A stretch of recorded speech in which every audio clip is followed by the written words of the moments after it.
This video was made entirely by AI. Now, here's a fun fact chosen by AI. Why do your knuckles crack when you stretch your fingers? It's not bones rubbing together, it's actually gas bubbles.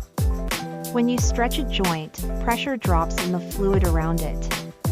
This causes gas to form a bubble, and when it pops, you hear the crack. And no, cracking your knuckles doesn't cause arthritis. Let me know if you crack yours too. More AI facts coming soon.